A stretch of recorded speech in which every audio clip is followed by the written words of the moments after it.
What would you do if a dying stranger collapsed on your doorstep in the middle of a deadly storm, and the moment you saved him, he changed the course of your life forever?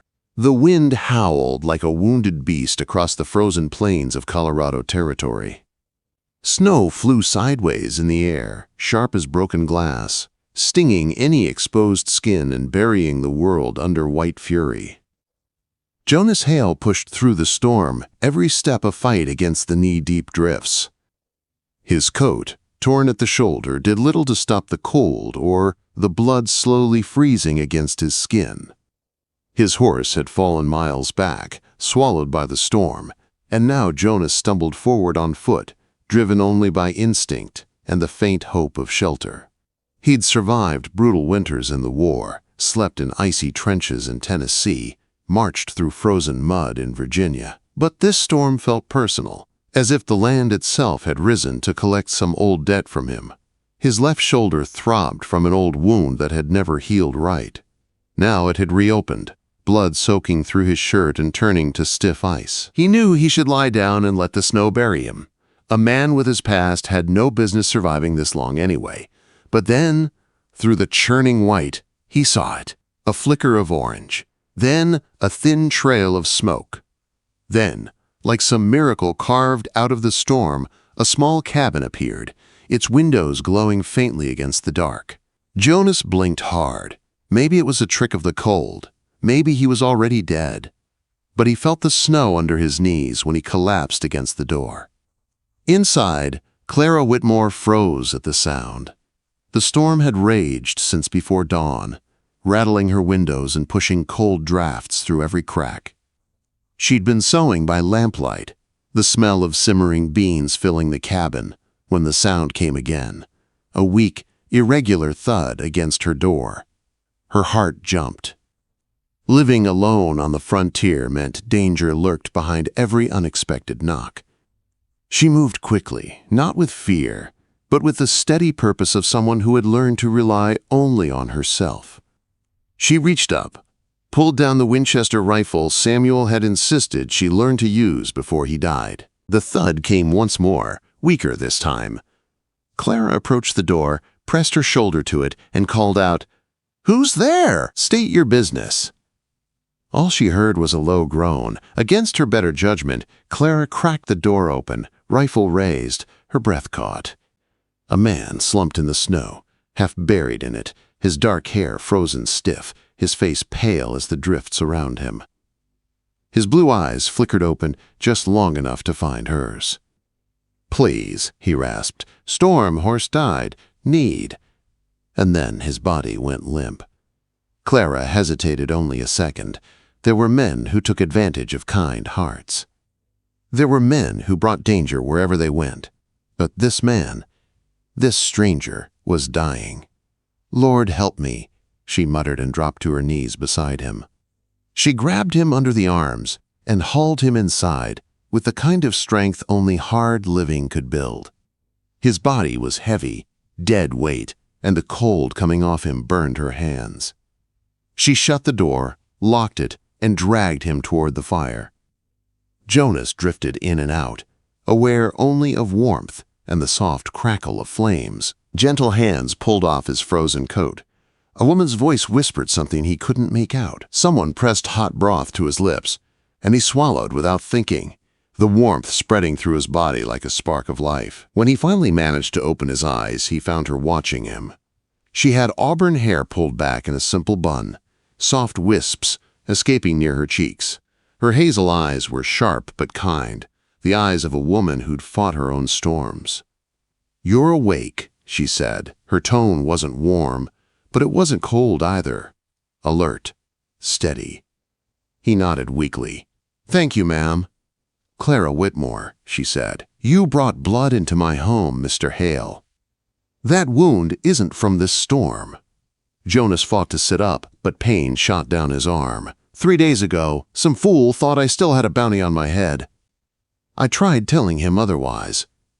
"And is he coming to look for you here?" He shook his head slowly. "No.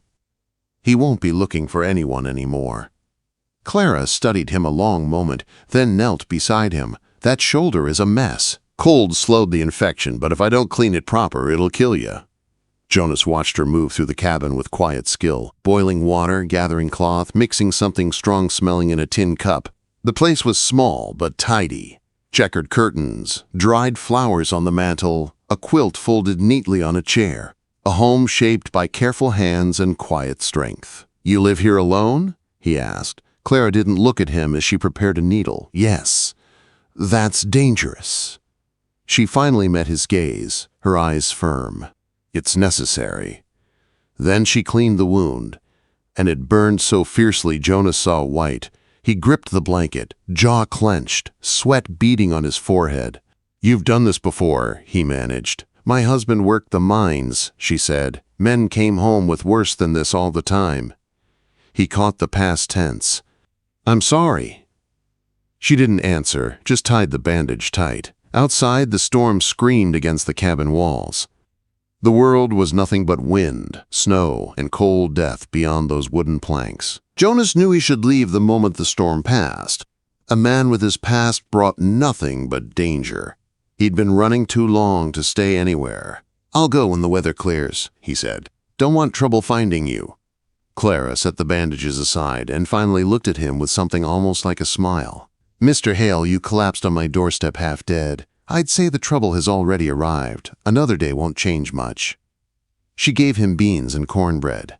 He ate slowly, almost painfully, as if every bite reminded him he hadn't tasted real food in far too long. When night came, she made a pallet near the fire. "You'll sleep here," she said. "That shoulder needs rest."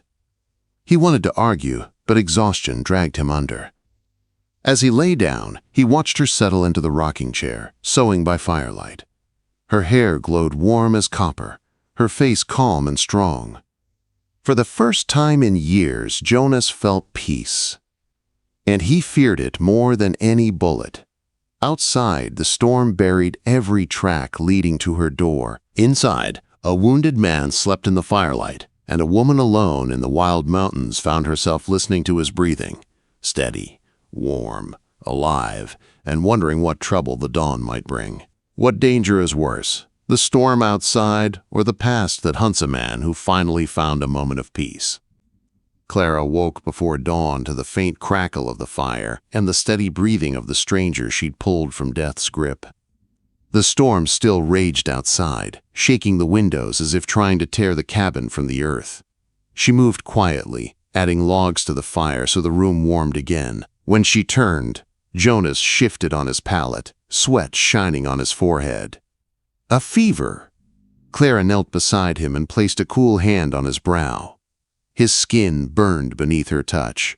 He mumbled something, broken words, pieces of memories he'd held too long. "No, don't. Not them." His breath hitched as if he were fighting ghosts in his sleep. Clara shook his shoulder gently. "Jonas, it's just a dream. You're safe." His eyes shot open, wild for a moment until they found her. Then the tension in his body eased, and all he saw was the woman who had saved him. "I'm sorry," he whispered. "Didn't mean to wake you." Clara stood, pouring him a cup of coffee. "You didn't? Fever's coming on. I'll need to keep an eye on it." Jonas tried to sit up, but the pain forced him back down. "I should check the barn. You shouldn't go out alone in weather like this." "No," Clara crossed her arms. "You're not moving an inch. I saw to the animals yesterday. They're fine." He hated being helpless. She could see it in the way his jaw tightened. Jonas Hail was a man used to carrying his own burdens, even the ones no one else knew about. "What were you doing out in a storm like this?" she asked. Jonas stared into the fire. "Heading west. Thought I could outrun winter." "And the men chasing you?" His silence said everything. Clara didn't push. She knew what it was like to have parts of yourself you weren't ready to share. Instead, she handed him bread and kept herself busy with chores, filling the room with the warm smell of cooking to drown out the storm's fury. By mid-morning, the wind outside softened enough for Clara to step out to the barn. She bundled herself tightly, pausing at the door. "Stay put," she told Jonas. He tried to argue but failed. The look she gave him ended the discussion. Snow stung her face as she crossed the yard. The barn loomed ahead like a dark shape in a white world. Inside, Buttercup snorted softly, and Clara soothed her with gentle strokes. The milk cow shuffled nervously, and the chickens huddled in their coop. "Everyone's fine," Clara muttered, more to herself than them. "Better than that man in my cabin, at least." By the time she returned, Jonas was standing at the window, one hand braced against the frame. "You shouldn't be up," she said. "I'm used to sleeping light," Jonas replied. "Silence wakes me." Clara softened a bit at that. She knew what it was to wake alone to a house that felt too quiet, too empty. She helped him back to the pallet, ignoring his attempts to pretend he wasn't hurting. "What brings you through this part of Colorado?" she asked once he was settled. Jonas wrapped his hands around his coffee cup, letting the warmth seep into him. "No reason worth saying out loud. Moving on's easier than staying." "And what happens if what's chasing you finds you?" Clara asked gently. He hesitated, then said, "Then I stop running and face it." "Alone?" Clara asked. "That's the only way men like me know." Clara knelt beside him and checked his bandage. "You don't have to do everything alone, Jonas." His eyes met hers. There was surprise there, and something else. Something warm. Something dangerous. "Clara," he said quietly, "you don't know the kind of past I carry." "And you don't know the kind of strength I have," she replied. For a moment, neither of them moved. The fire flickered, throwing soft shadows across their faces. Jonas looked away first, clearing his throat, as if that might erase the moment hanging between them. Before either could speak again, they heard it. Hoofbeats, faint but steady, coming closer. Jonas tensed. Not the storm men. Clara grabbed her rifle. "Stay here," quote. But he pushed himself upright despite the pain. "If it's them, I won't let you face it alone." "You can barely stand," Clara whispered fiercely. "Standing's enough." The hoofbeats grew louder until 3 riders appeared through the thinning snow beyond the tree line. They circled the barn slowly, checking tracks, scanning the property with sharp eyes. Jonas cursed under his breath. "Silas Crow!" And his men. Clara felt cold settle into her bones that had nothing to do with the storm. The riders stopped a short distance from the cabin, and one stood in his stirrups. "Mrs. Whitmore!" a voice called. "We know you're in there. We just want a word." Jonas leaned heavily on the wall, breathing hard. "Clara, you can't let them inside." "And you can't walk 5 steps without falling," Clara whispered. "Let me deal with them." "You don't understand," Jonas said. "Crow won't ask, he'll take. He wants my blood." Clara set her rifle beside the door. Her hands trembled. Not from fear, but from the sharp knowledge that everything was about to change. She looked at Jonas one last time. "Rest," she said. "I'll handle this."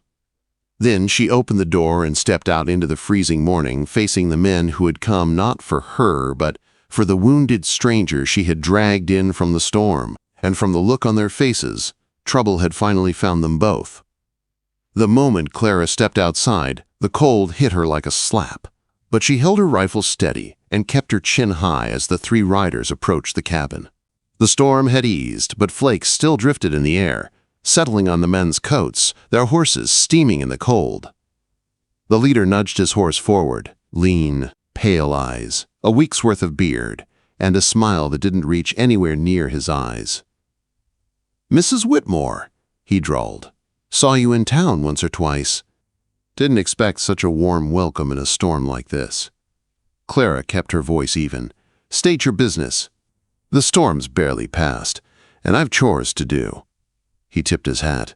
"Name's Silas Crow. My men and I are looking for someone. Jonas Hail, man about 40, wounded. Might have come through during the storm."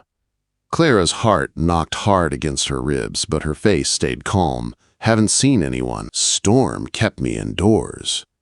Crow's pale eyes slid past her toward the cabin window. "Funny thing, found what's left of a horse about 2 miles north. Looked like it'd been carrying someone. Man bleeding pretty bad." "I can't help you," Clara said. "Maybe, maybe not." Crow leaned forward. "Mind if we come in?" "Just want to check for ourselves. Could save us days of riding in this cold." Clara tightened her grip on the rifle. "You don't have authority to enter my home." "Authority?" Crow's smile sharpened. Oh, we got plenty. There's still a bounty on Hail. Deserter, murderer, traitor to his own men. Inside, Jonas heard the words and tensed. He could barely stay upright, but he braced himself against the wall, ready to fight if needed. Outside, Clara didn't flinch. Storm's over, Mr. Crow. Roads will be clear by tomorrow. You should move along. Crow sighed, sounding almost regretful. Mrs. Whitmore. I'm done asking nicely. Quote. He swung off his horse. His two men followed, boots crunching in the snow as they approached the door. Inside, Jonas whispered, Clara, don't let them. But his voice broke as pain tore through his shoulder. He staggered, leaning hard against the table. Clara stepped backward toward the cabin, still facing Crow. This is my home. You come any closer, and I will defend it. Crow stopped just a few steps away. I don't want to hurt you, ma'am, but that man you're hiding? He killed my brother. I'm not leaving without him. I'm not hiding anyone, Clara said, voice steady even as fear crawled under her skin. Crow glanced down at a patch of disturbed snow near the door. Tracks show someone was dragged inside, and blood's fresh. He took another step. That's close enough, Clara warned. Crow smiled a slow, dangerous smile. Ma'am, you're in over your head. Then everything happened at once. The door flew open behind Clara. Jonas stumbled out, pale and sweating, but standing, gun in hand. Crow, he shouted, voice rough but steady. You want me? I'm right here. Leave her out of this. Clara spun around. Jonas, no! Crow's eyes lit with satisfaction. Well now, look who found his feet. Jonas raised his revolver. His hand shook, but his aim was true. I won't warn you twice. Turn around, right away. Don't come back. Crow laughed. You're barely standing, soldier. Try me. For a long moment, the cold world held its breath. Crow's hand twitched toward his gun. Jonas fired first. The shot cracked through the frozen air. Crow staggered backward, clutching his arm as blood seeped through his coat. His men reacted instantly. One drew his gun. Another swung around to flank Jonas. Clara didn't hesitate. She lifted her rifle and fired. The bullet hit the ground inches from the man's boots, close enough to send him scrambling for cover. Back off, she shouted, or the next one hits bone. The wounded man froze. Crow, furious now, gritted his teeth. You're making a big mistake, Mrs. Whitmore. No, Clara said. You are. Jonas stepped forward, but his strength gave out. He faltered, nearly falling. Clara grabbed him, supporting his weight with one arm while keeping her rifle lifted with the other. Crow wiped blood from his sleeve and glared at them both. This ain't over, he growled. A man like Hail doesn't just get to walk away from the past. Jonas lifted his head, eyes blazing. I'm done running from men like you. Crow spat in the snow. We'll see about that. He whistled sharply. His men mounted up fast. Crow swung onto his horse, grimacing at the pain in his arm, and fixed Jonas with a murderous stare. We'll come back, he promised. Then they rode off, disappearing into the thinning storm. Clara rushed Jonas back inside. The moment she got him to the pallet, he collapsed completely, breath shallow, skin cold, despite the fever burning through him. Jonas, she called, shaking him gently. Jonas, stay with me. His eyes fluttered open. I'm all right. You saved me. You foolish man, she whispered, pushing his hair back. You should have stayed hidden. I wasn't letting them touch you. He reached up, fingers brushing her cheek. The touch was gentle but desperate, filled with all the things he hadn't said yet. Clara's breath caught as he whispered, I won't ever let anyone hurt you, not while I breathe. Her heart trembled. Jonas. She didn't finish. She didn't need to. He pulled her closer, and she let him. His lips met hers. Hesitant at first, then hungry. Fierce, filled with gratitude and longing, and all the heat he'd buried in his soul for years. Her hands slid into his hair. His arm wrapped around her waist, pulling her against him, as if she were the only warmth left in the world. When they finally broke apart, they were both breathless. Outside, the storm passed. Inside, Clara whispered, We'll face whatever comes next, together. and Jonas, wounded but alive, nodded. Together. They didn't know what tomorrow would bring. Danger still stalked the frontier. Silas Crow would return. But for now, for one small moment, they had each other. And after surviving storms, bullets, and ghosts from their pasts, that was enough.